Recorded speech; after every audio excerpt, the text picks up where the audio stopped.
Hello കൂട്ടുകാരെ, എല്ലാവർക്കും എൻ്റെ ചാനലിലേക്ക് വീണ്ടും സ്വാഗതം. അപ്പോൾ കുറേ നാൾക്ക് ശേഷമാണ് ഞാൻ നിങ്ങളുടെ മുമ്പിൽ വരുന്നത്. അപ്പോൾ ഇന്ന് എന്തൊക്കെയാണ് കഴിക്കുന്നതെന്ന് കാണണ്ടേ. ഇന്ന് ഞാൻ എൻ്റെ സ്റ്റൈലിൽ ഉണ്ടാക്കിയൊരു ലെമൺ റൈസാണ് കേട്ടോ. അപ്പോൾ നല്ല മണമുണ്ട്, നാരങ്ങയുടെ നല്ല മണം നോക്ക്, അതുണ്ട്. പിന്നെ അതിൻ്റെ കൂട്ടത്തിൽ കുറച്ച് ബ്രോക്കോളിയും ബീൻസും ഒക്കെ ഒന്ന് ചുമ്മാ വാട്ടിയെടുത്തത്. പിന്നെ ഒരു പുഴുങ്ങിയ മുട്ടയുണ്ട്, പിന്നെ ഇച്ചിരി സവോള. അപ്പോൾ ഇന്ന് എനിക്ക് സുഖമില്ലാതിരിക്കുകയായിരുന്നു. അപ്പോൾ അതുകൊണ്ട് പെട്ടെന്ന് എന്തെങ്കിലും ഉണ്ടാക്കാമെന്ന് വിചാരിച്ചു. അപ്പോൾ അങ്ങനെ ഉണ്ടാക്കിയ നാരങ്ങച്ചോറാണ്. നമുക്കൊന്ന് കഴിച്ച് നോക്കാം എങ്ങനെ ഉണ്ടെന്ന്.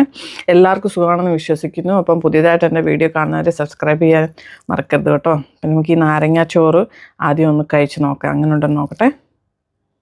ഇതാ നോക്കിയോളൂ.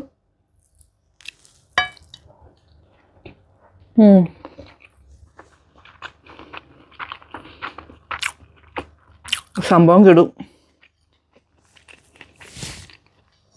അടിപൊളിയായിട്ടുണ്ട്.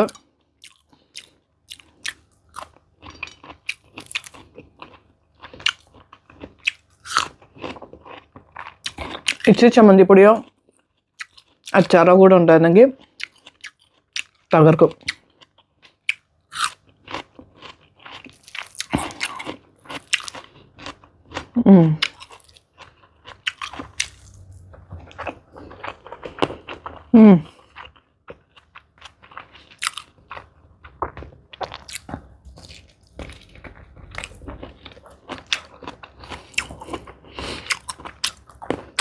അടിപൊളി. വളരെ നാളുകൾക്ക് ശേഷമാണ് കുറച്ച് നാരങ്ങാച്ചോറ് ഉണ്ടാക്കുന്നത്. അപ്പം ഇങ്ങനെ ഇരുന്നപ്പോഴത്തേന് കുറച്ച് നാരങ്ങ ഉണ്ടായിരുന്നു. അപ്പം ഞാൻ ഓർത്തു നാരങ്ങാച്ചോറ് ഉണ്ടാക്കിയാലോ, അങ്ങനെ ഉണ്ടാക്കിയാണ് കേട്ടോ. നമുക്ക് ഈ മുട്ട ഒന്ന് കഴിച്ചു നോക്കാം അതിൻ്റെ കൂടെ.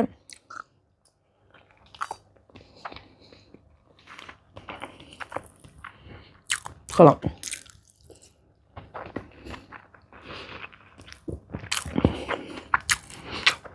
വറ്റൽമുളക്,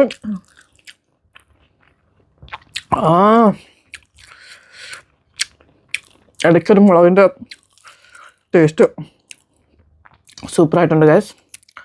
അപ്പോൾ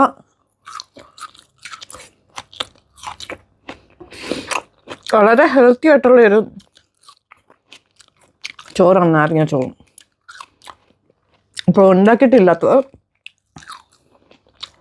ഒന്ന് ഉണ്ടാക്കി നോക്കാം. ഓക്കെ,